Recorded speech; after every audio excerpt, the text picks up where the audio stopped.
Assalamu alaikum wa rahmatullahi wa barakatuh. Bonjour tout le monde, j'espère que vous vous portez bien. Aujourd'hui, nous allons travailler sur la Nazi'at ou les anges qui arrachent les âmes. On l'appelle aussi les extracteurs. Elle est la 79e sourate du Coran al-Karim. Sourate Nazi'at est faite de 46 versets et elle fait partie du dernier juz du Coran al-Karim, juz al-Amma. Le mot arabe Nazi'at est souvent traduit par ange, en particulier les anges chargés d'extraire les âmes des morts. Sourate al-Nazi'at a été révélée à la Mecque. Les Mécois de l'époque niaient catégoriquement la résurrection. Ainsi, le sujet de Sourate Nazi'at confirme le jour de la résurrection, comme Sourate 78, qui est Sourate Naba, la grande nouvelle. Les Mécois n'ont cependant pas nié l'existence des anges. C'est pour cela qu'Allah subhanahu wa ta'ala jure par les anges que la réalité du jour de la résurrection ne peut être niée.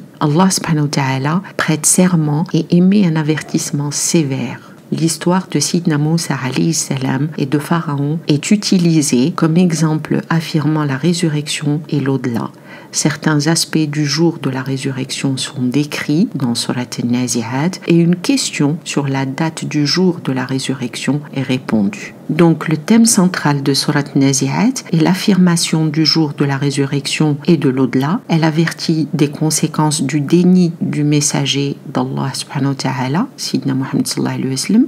Dans Sourate Nazi'at, Allah subhanahu wa ta'ala commence par des serments des anges qui prennent l'âme des décédés, des personnes mortes, et ce sont ces anges qui exécutent les ordres d'Allah subhanahu wa ta'ala et qui conduisent les affaires de l'univers selon la volonté divine.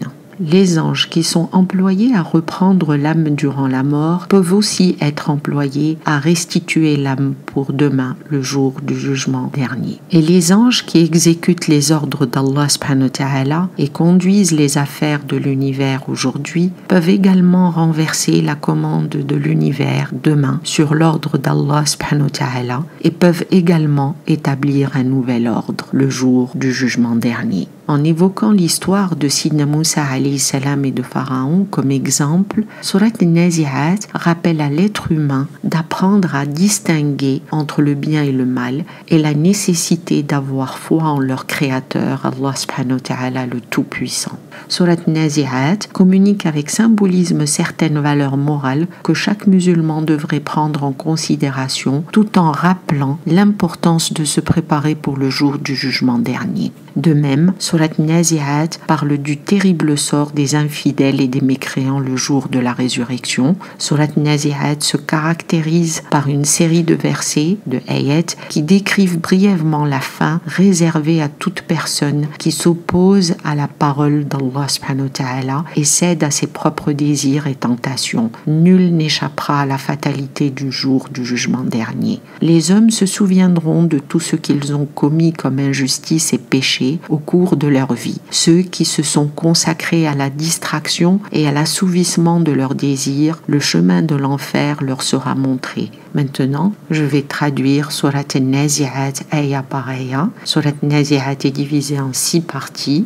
Bismillahirrahmanirrahim, au nom d'Allah, le tout miséricordieux, le très miséricordieux. Wan-nazi'ati gharqa, par ceux qui arrachent avec force. Wan-nashitati nashta, ceux qui récupèrent avec douceur. Was-sabihati sabha, et par ceux qui nagent en s'écoulant. Fas-sabiqati sabqa, et par ceux qui concouraient et devenaient les premiers. Fal-mudabbirati amra, et par ceux qui exécutent les ordres. Donc, de Aya 1 à Aya 5, il s'agit d'un serment. Allah subhanahu wa ta'ala fait serment sur ces anges qui arrachent les âmes destinées à l'enfer et ces anges qui enlèvent doucement les âmes destinées au paradis. Il parle aussi de ces anges qui glissent comme s'ils nageaient et ceux qui chargent rapidement, rivalisant avidement les uns avec les autres pour exécuter les commandements d'Allah subhanahu wa ta'ala. Et il fait un serment aussi par les anges qui organisent chaque affaire selon le décret d'Allah subhanahu wa ta'ala. Yawma tarjufu ar-rajifa, le jour où tremblera la terre violemment. Tatba'uha ar-radifa, suivi du second soufflet qui suivra la première secousse. Qulubun yawma idin wajifa, Ce jour-là, les cœurs seront terrifiés. Absaruha khashi'a. Leurs regards sont humiliés par la peur. Yaquluna inna lamarduduna fil hafira. Ils diront, de la tombe serons-nous ramenés à notre vie première. Aida kunna idaman nakhira. Quand nous serons devenus en os pourris. Qalu tilka idan karratun khasira. Ils disent, ce sera alors un jour perdant. Fa innama hiya jazratun wahida. Il n'y aura qu'une sommation. Fa idahum bis-sahira. Ils se trouveront à la surface de la terre, ils seront ressuscités. De ayah 6 à ayah 14, dans Surat An-Nazi'at, Allah subhanahu wa ta'ala donne un avertissement sévère aux Mécois qui se moquaient du prophète Sidna Muhammad sallallahu alayhi wa sallam lorsqu'il parlait du jour de la résurrection. Allah subhanahu wa ta'ala les avertit sévèrement que ce sera un seul son et qu'ils se retrouveront vivants une fois de plus, tous debout, ensemble sur une plaine ouverte. Cette heure est inévitable et ne peut être détournée par le déni, ni la fuite ou la moquerie.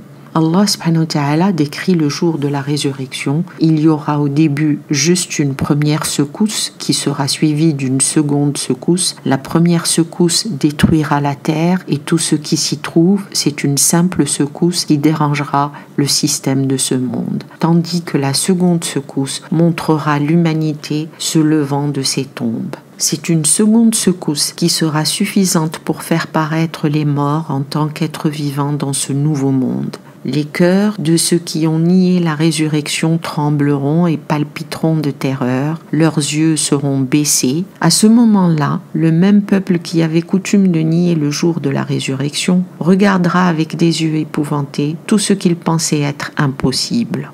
Hal ataka hadithu Moussa. L'histoire de Moussa t'est-elle parvenue? Ida nadahu rabbuhu bilwadi al-muqaddasi tawa. Son Seigneur l'appela dans la vallée sacrée de Tawa. Idhab ila fir'auna innahu tagha. Va vers Pharaon, certes il a transgressé. Faqul hal laka ila an tazakka. Et dis-lui, voudrais-tu purifier ton âme de tes vices?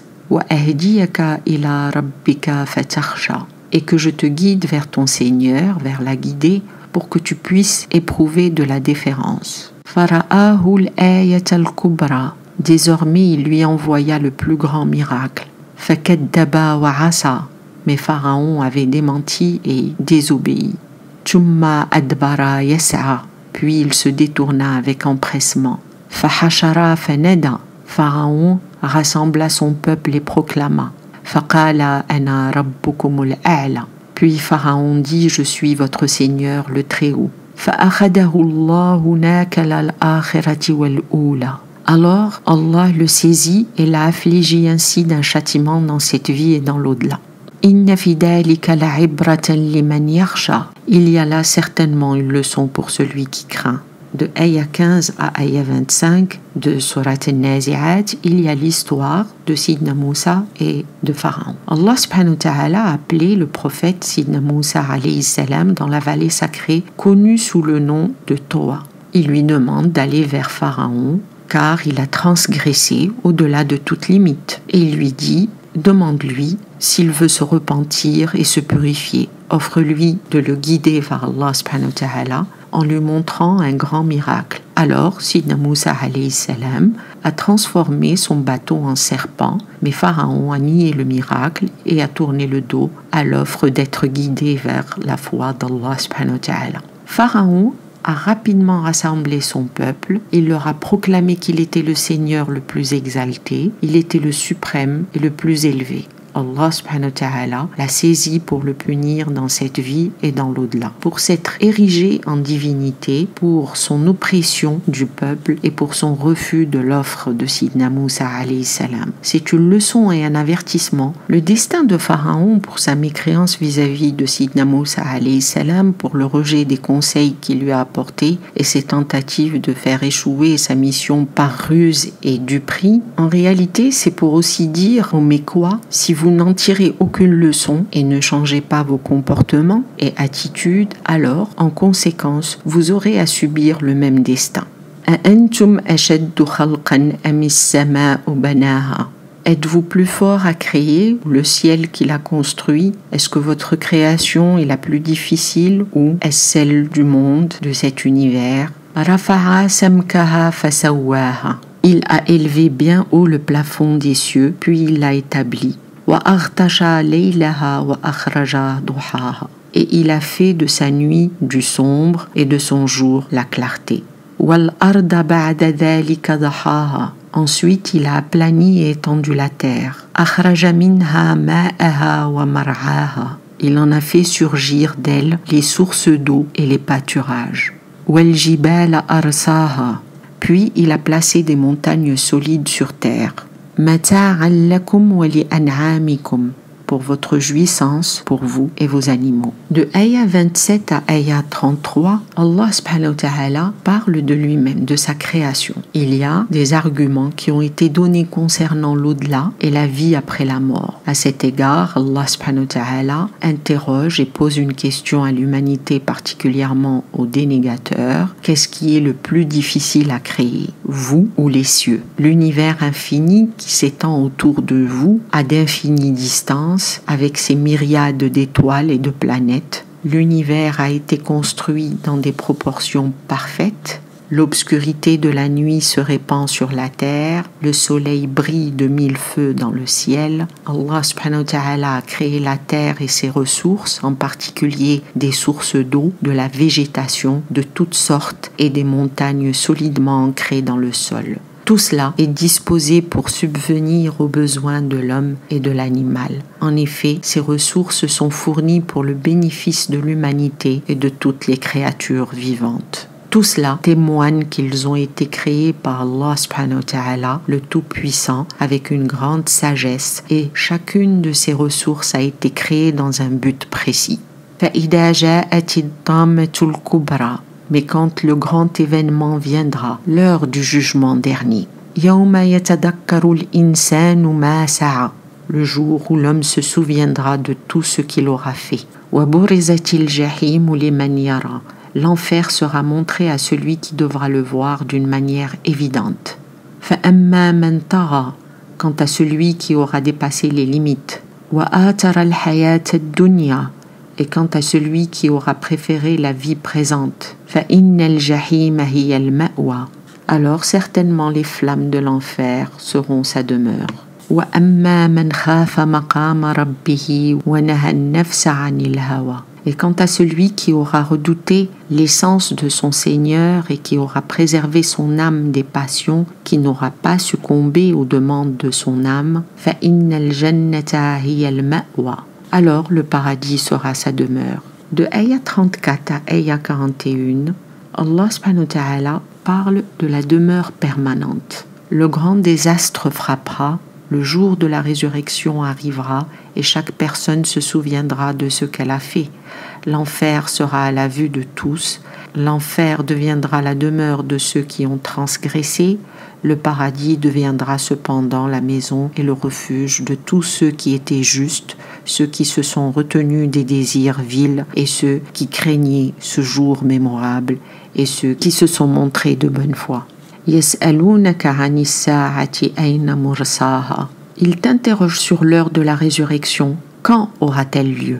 Fiman anta min dikraha. Quelle connaissance en as-tu pour les informer? Ila rabbika muntahaha. Son terme n'est connu que par ton Seigneur. Innama anta mundiru man yakhshaha. Tu as pour mission que d'avertir ceux qui craignent et ont de la déférence envers Allah subhanahu wa ta'ala. كأنهم يوم يرونها لم يلبثوا إلا عشية أو ضحاها. Le jour où ils verront la résurrection, il leur semblera d'avoir demeuré qu'une soirée ou qu'un matin. De ayah 42 à 45, les mécréants de la Mecque ont interrogé le prophète Sidna Muhammad sallallahu alayhi wa sallam sur l'heure de la résurrection. Bien qu'ils ne croyaient pas à la résurrection ou à l'au-delà, ils posaient cette question encore et encore. Quand viendra-t-il le jour du jugement dernier? Demandait-il. Mais le prophète Sidna Muhammad sallallahu alayhi wa sallam n'est pas en mesure de leur répondre. Seul Allah subhanahu wa ta'ala connaît la réponse. À lui appartient la connaissance ultime. Le message et l'avertissement du prophète Sidna Muhammad sallallahu alayhi wa sallam ne profiteront qu'à ceux qui craignent la venue du jour du jugement dernier. Le dernier verset, la dernière ayah 46, parle de cette vie qui n'est qu'un instant. Lorsque le jour de la résurrection commencera, l'humanité se sentira comme si elle n'était dans cette vie qu'une partie de la journée. Ceux qui ont ruiné leur vie avec la malveillance et la cupidité se demanderont après leur mort comment ils ont pu faire cela en si peu de temps. L'être humain a le libre arbitre. Il peut s'interroger et se former une opinion. Le fait qu'Allah subhanahu wa ta'ala lui a confié l'autorité et des responsabilités, il lui a donné le savoir, alors il devrait être appelé à en rendre des comptes au moment final. Et il doit être soit récompensé, soit puni en conséquence. Allah subhanahu wa ta'ala dans Surat Nazi'at dit: une fois l'au-delà établi, le futur éternel des hommes sera déterminé sur le critère de qui d'entre eux s'est rebellé contre Allah subhanahu wa ta'ala, transgressant les limites du culte, et de qui d'entre eux a craint de se tenir devant son Seigneur et s'est abstenu de répondre à ses désirs illicites. En conclusion, une réponse a été donnée à la question des mécréants de la Mecque sur la date de la résurrection. Ils ont posé cette question au prophète Sidna Muhammad sallallahu alayhi wa sallam à maintes reprises. En réponse, il leur a été dit que la date de la résurrection n'est connue que par Allah subhanahu wa ta'ala, le seul et l'unique. Le messager Sidna Muhammad sallallahu alayhi wa sallam est là seulement pour vous avertir de sa venue certaine. Maintenant, celui qui souhaite et qui peut corriger sa conduite, craignant sa venue, celui qui le désire peut se comporter et agir comme il veut sans peur de sa venue. Quand le moment désigné aura lieu, ces mêmes personnes qui ont aimé la vie d'ici-bas et qui ont considéré leur plaisir comme le seul objet de leur vie estimeront qu'elle était restée dans le monde seulement 1 heure ou plus. Alors ils se rendront compte comment ils ont véritablement ruiné leur futur à tout jamais pour les brefs plaisirs et égoïsmes de ce monde. Wallahu a'lam. J'espère que cette petite traduction et explication de Surat An-Nazi'at vous a aidé. Je vous souhaite une bonne continuation et à bientôt. Wassalamu alaikum wa rahmatullahi wa barakatuh. Bye bye.